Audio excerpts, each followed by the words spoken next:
Peace. Black Dot here, wanting to chime in on what's going on social media right now. I'm going to open up by saying Kendrick Lamar will win the battle, but Drake will win the war. Please allow me to elaborate on that aspect. In order for me to clarify that statement, I'm going to have to go back in time. And because of the advent of social media, you now have the advantage or privilege to verify and catch up on some of the things that I'm going to discuss. Plenty of battles taking place within the culture of hip hop, and each one, I'll talk about the most significant ones and the paradigm shifts that came about from these battles. First, we'll talk Busy B and Kool Moe Dee, 1981 Harlem World. And if you know anything about the chief rocker Busy B, he was the greatest entertainer. He was the master of ceremony. He was the greatest crowd pleaser. He was the ultimate griot in terms of call and response. Every show he went to, he was tearing it down and winning all battles. But there was some flaws in who he represented or pretended to be by calling himself Busy B Starsky, which was another legendary MC's name. And so Kool Moe Dee battling him and bringing these faults or failures or to the forefront was important. Now the Biden nigga's name is some low down shit. If you was money, man, you be counterfeit, as Kool Moe Dee would say. And so Kool Moe Dee represented pure lyricism at that time. He was a member of the original Big Three, as I like to say, which was Grandmaster Caz from the Cold Crush Brothers, Melly Mel from the Furious Five, and Kool Moe Dee from the Treacherous Three. And so there was a paradigm shift there. And he put a lot of MCs on notice and made MCs have to go home and study.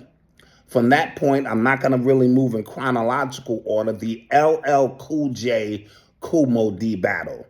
And this also represented a paradigm shift because Kool Moe Dee represented the pioneering aspect before records, and LL Cool J represented a new paradigm. Hip hop just began to become very popular at the time, and he was the first true teen heartthrob, so to speak. And he had the support of all the ladies because the ladies love Cool J.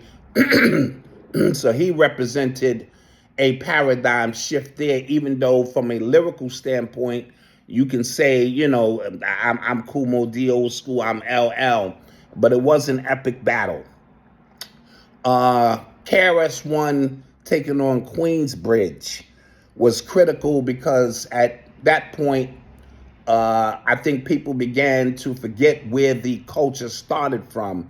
And so MC Shan's message, which was misconstrued, or KRS-One just took advantage of an opportunity to let people know that the origins of the culture began in the Bronx.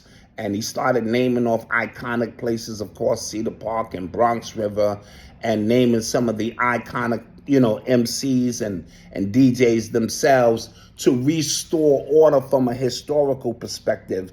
So I thought that too was a critical paradigm shift.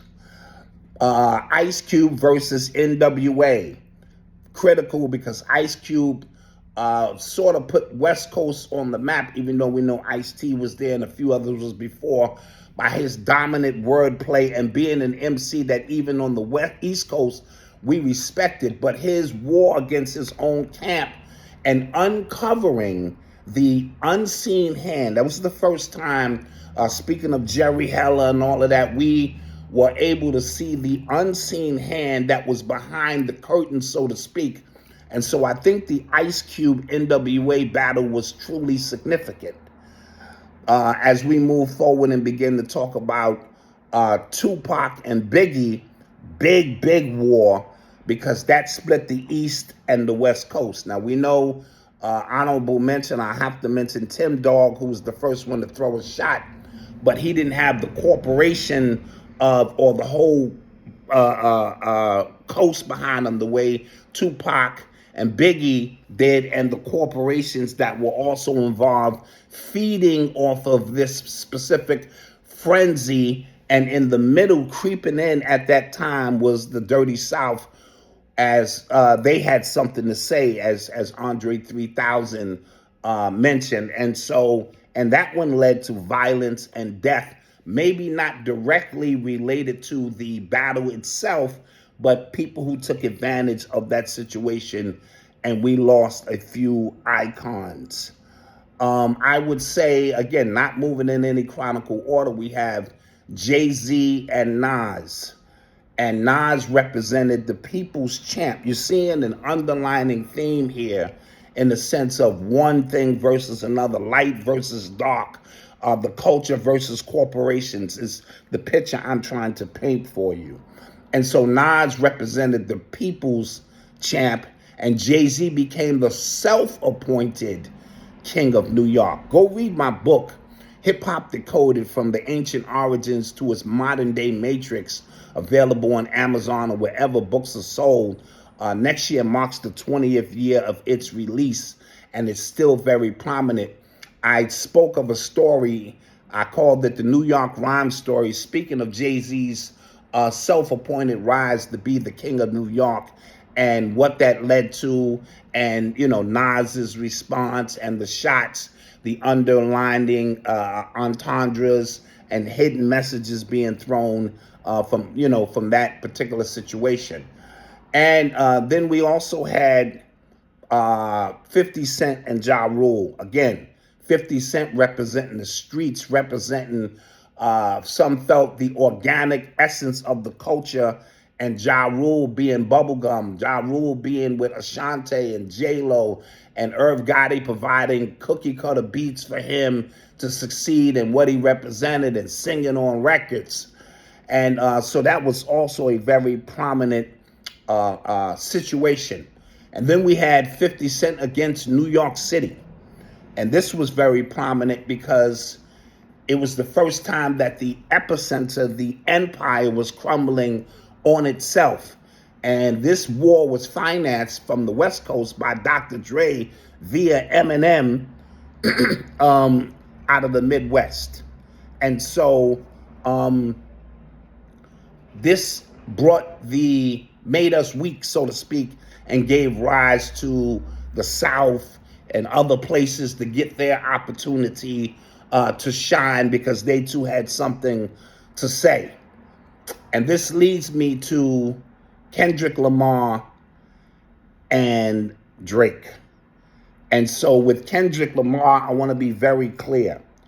This is no contest from a lyrical, creative, organic hip-hop standpoint.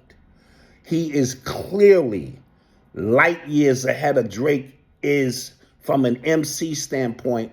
And I'm taking into consideration, we don't know if Drake writes. And I'm not saying Drake is whack. I'm not saying that in any capacity. I'm just simply saying.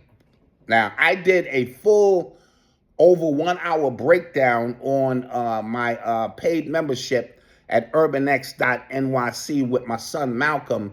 We went into this in great details for over an hour, but I'm only laying this down because I don't want to spend time tonight on my podcast eating up 45 minutes of what everyone else discussed.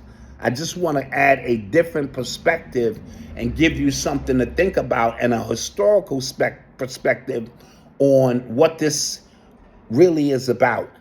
And so I posed a question to Malcolm, and I said, if Mike Tyson, the most skilled, or one of the most skilled boxers, was fighting somebody who couldn't fight at all, would it be a fair fight, and would you even be interested in watching it?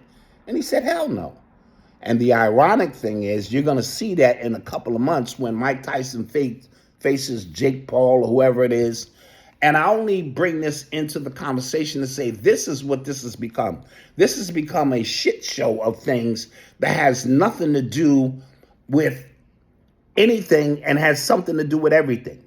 I'm going to say that again. This has everything and nothing to do with anything at the same time. And so what Kendrick Lamar represents, the idea of real hip hop versus a product that has been manufactured called Drake, who morphs into whatever is happening at that specific time, whether it's a West Coast, whether it's what was happening in London. He morphs because he's an empty shell that can be filled from a corporate standpoint. He is the culmination of everything of 50 years of exploitation of hip hop. See, when Eminem came about, Eminem, which I'm gonna get into in a second, he didn't ever try to be black, but he did. Let's keep it clear. He did use the word nigga, and he did call our women black bitches. And so I found it interesting that no prominent MC ever questioned him on that. Don't get me wrong. I know Benzino, had the fortitude to try to come up and say something, but we gave Eminem a pass, and we're going to use the very formula of telling Drake not to call himself a nigga no more and this and that, and we're going to look the other way. It's funny, the person who finances Kendrick Lamar and Eminem is Dr. Dre. And so that's just a note to look into. And so when we start speaking about it's low-hanging fruit for Kendrick Lamar, who's on a whole nother vibration to almost lower his standards to take out Drake, which is very easy to do. It's like me being a skilled martial artist and I coax you saw the Dave Chappelle skit where keeping it real goes wrong, where I'm a skilled martial artist and I coax somebody into a battle just to test my skills. And we are going to celebrate Kendrick Lamar lyrically bullying Drake.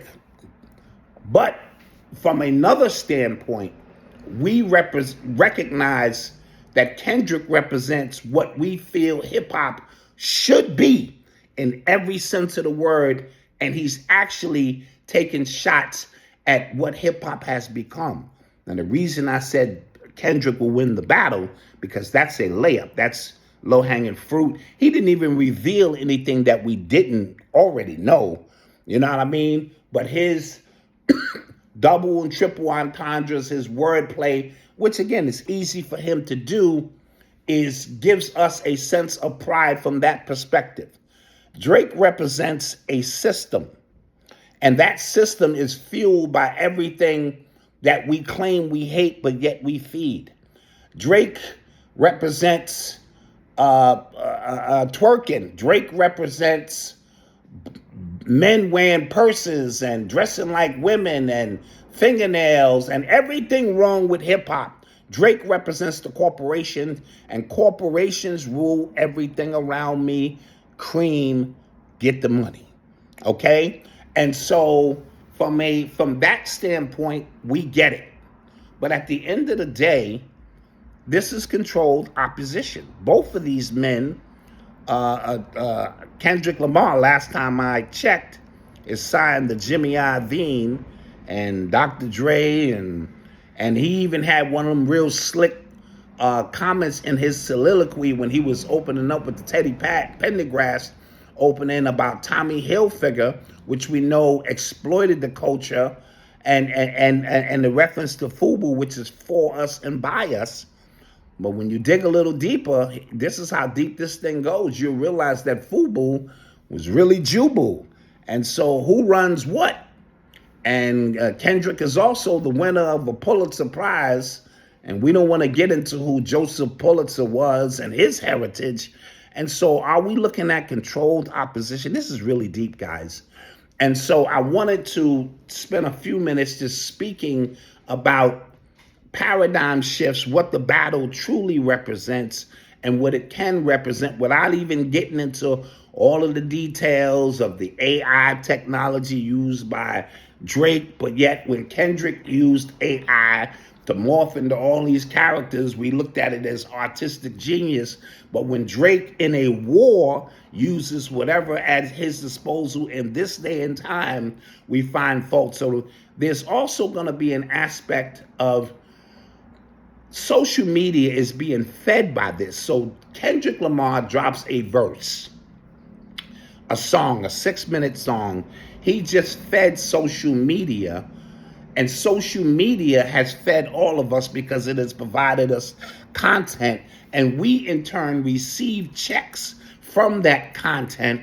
So Kendrick Lamar, representing everything that's not supposed to be corporate, is feeding the very system that we're claiming to be fighting. I'm going to say that again. Kendrick Lamar just fed the system of everything that we claim to be fighting against. And so this is deep. This rabbit hole goes deep. And so this is everything and nothing at the same time. Tonight, me and Malcolm will go live on our podcast. I'll just briefly touch on this, a couple of bullet points of some things that I think are very important. If you want to see my full breakdown, go to urbanx.nyc, become a member. It's only $10 a month, where me and Malcolm go in to details for over an hour. So I just wanted to share some insight so we can look at this thing from a number of ways and perspectives. And kudos to everyone breaking down the lyrics, breaking down the entendres, who have been fueled from this. And kudos to those who understand what this is about. And kudos to those who don't give a shit because it's not paying their bills or not feeding them in any other kind of way. So I understand all perspectives of that. This is the Black Dot. These are my chronicles. This is my story, and I'm sticking to it. I see you tonight.